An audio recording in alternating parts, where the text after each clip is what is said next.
Halo semuanya, Assalamualaikum warahmatullahi wabarakatuh. Kembali lagi di channelnya tentang pendidikan, tutorial, dan data PD Official. Kali ini PD Official akan memberikan penjelasan mengenai persyaratan lain bagi calon bintara kompetensi khusus, khususnya untuk kompetensi penerbangan, kompetensi siber atau IT, penerangan, hukum, jasmani, musik, kesehatan, akuntansi, psikologi, sejarah, rohani, dan hidrooceanografi. Sebelum saya menjelaskan mengenai hal tersebut, bantu untuk mengembangkan video official dengan cara subscribe, like, komen, dan share. Teman-teman semuanya yang saat ini mau mendaftar menjadi calon bintara PK pria maupun wanita TNI Angkatan Laut gelombang kedua tahun 2022, di mana sejak tanggal 11 Juli sampai dengan nanti ditutup tanggal 11 Agustus itu dilakukan penerimaan atau dilakukan pendaftaran online untuk penerimaan calon bintara PK pria wanita TNI AL gelombang kedua, di mana nanti akan dilanjutkan pada tanggal 18 Juli sampai dengan 11 Agustus, yaitu pelaksanaan validasi pendaftaran atau daftar ulang.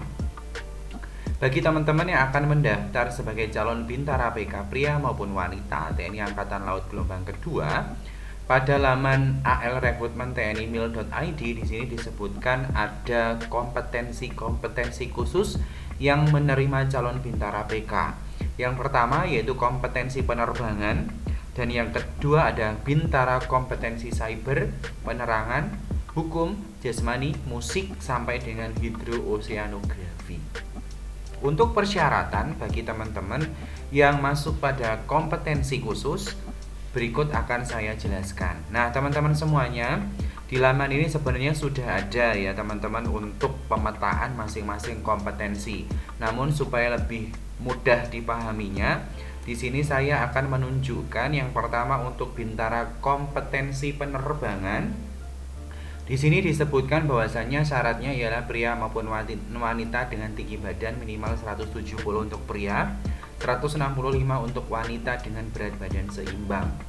Memiliki kompetensi penerbangan pesawat fixed wing dan auto rotary wing dengan lisensi atau sertifikat CPL, IR dan logbook penerbangan serta instrumen rating. Yang ketiga, berijazah minimal D2, D3, dan D4 keahlian penerbangan sesuai dengan TNI Angkatan Laut, dan IPK minimal 2,80 dengan prodi terakreditasi minimal B, dan berusia maksimal 27 tahun dan minimal 21 tahun pada saat pembukaan pendidikan pertama. Di mana pembukaan pendidikan pertama bisa teman-teman lihat bahwasanya informasi untuk pendidikan pertama nanti akan dibuka atau dilaksanakan pada tanggal yang sudah disertakan ya teman-teman semuanya. Oke, saya mau mencari tanggal pembukaan pendidikannya. Kalau tidak salah kemarin sudah ada diinfokan di sini. Oke, sebentar.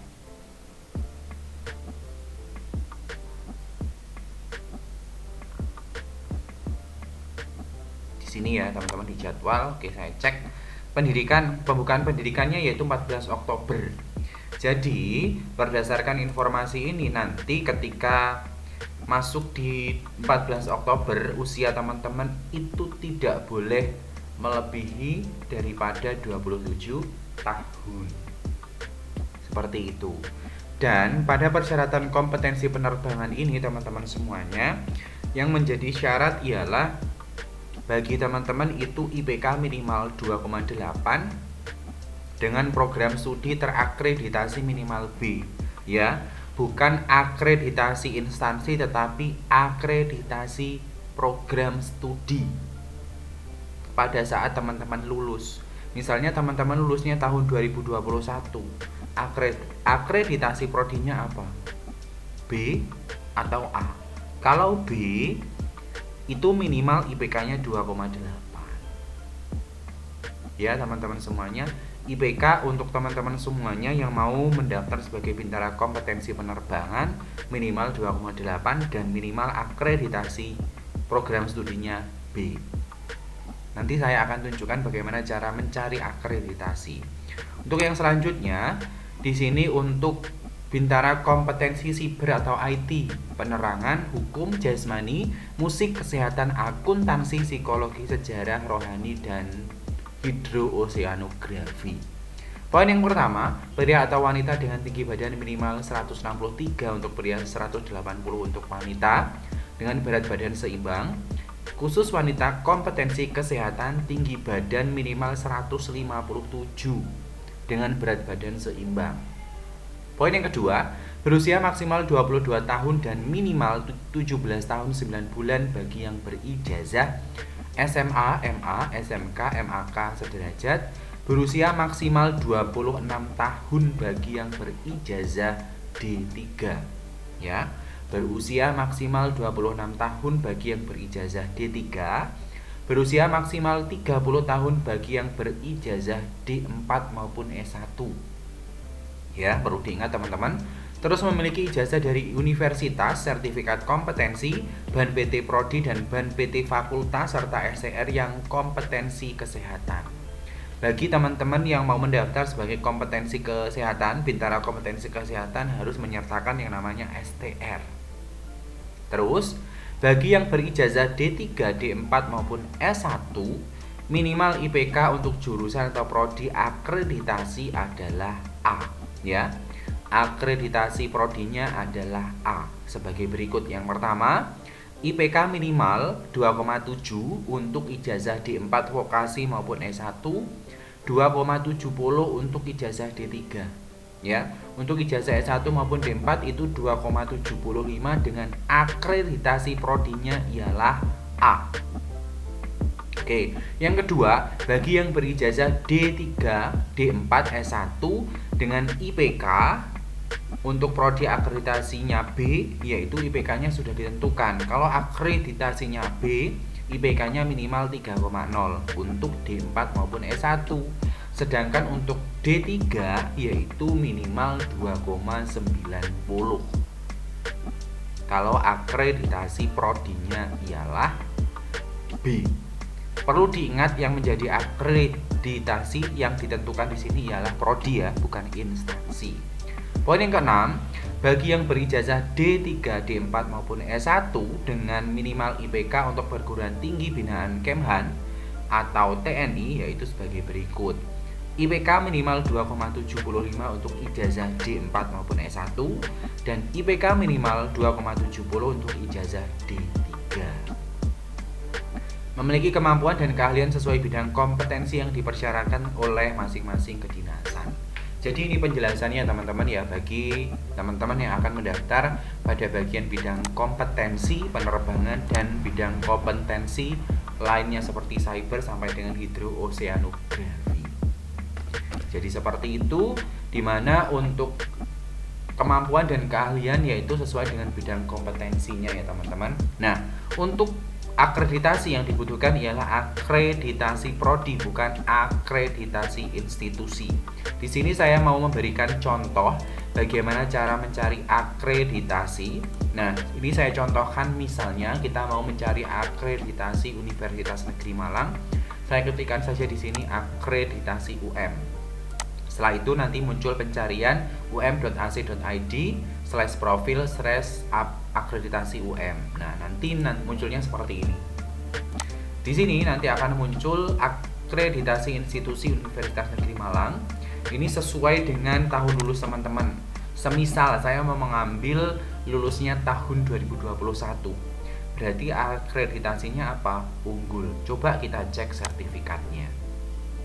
Di sini akreditasinya ialah unggul ya, untuk akreditasi institusi. Nah, kita mau mencari akreditasi untuk prodi. Nah, di sini laman aplikasi siap. Kita cek, kita klik di situ. Nah, di sini di laman ini akan fokus pada akreditasi program studi berdasarkan pemetaan daripada persyaratan calon pendaftar Bintara PK TNI AL gelombang kedua TA 2022. Ya, ini sudah dipetakan. Kalau akreditasinya program studinya A, berarti IPK-nya ini. Kalau program studinya B, berarti IPK-nya ini, ya. berdasarkan bidang kompetensi yang dituju atau yang dipilih. Kalau yang kompetensi penerbangan tadi minimal ialah 2,8 dengan akreditasi minimal B, ya. Kalau B yaitu 2,8. Oke, kita cek misalnya prodi apa kita mau memilih. Misalnya kita mau mengambil, ini contoh saja ya, walaupun prodinya tidak sesuai, kita mau melihat contohnya saja. Di sini kita ambil tahun 2021, misalnya pendidikan sejarah. Kita cek detail, kita cek SK akreditasinya. Oke. Di sini 2021. Oke, kita cek. Kita cek sertifikatnya ya, teman-teman. Sertifikasi atau sertifikat, maksud saya sertifikat akreditasinya untuk program studi ya teman-teman. Berdasarkan yang saya tampilkan tadi, yang disebutkan ialah akreditasi program studi, bukan akreditasi institusi. Oke teman-teman, jadi seperti itu penjelasan saya mengenai syarat untuk calon pendaftar Bintara PK pria maupun wanita TNI Angkatan Laut gelombang kedua tahun 2022, khususnya bagi teman-teman yang lulus dari perguruan tinggi, baik yang lulusan dari D2, D3, D4 maupun S1, yang mau mendaftar Bintara kompetensi penerbangan, kompetensi siber atau IT, penerangan, hukum, jasmani, musik, kesehatan, akuntansi, psikologi, sejarah, rohani, dan hidrooseanografi. Jadi seperti itu penjelasan saya, mudah-mudahan apa yang saya sampaikan dapat dipahami oleh teman-teman semuanya. Sebelum saya tutup, saya ingatkan jangan lupa tinggalkan komentar pada video ini, subscribe, like, komen, dan share PD Official channelnya tentang pendidikan, tutorial, dan data. Salam data, salam literasi, saya tutup. Wassalamualaikum warahmatullahi wabarakatuh.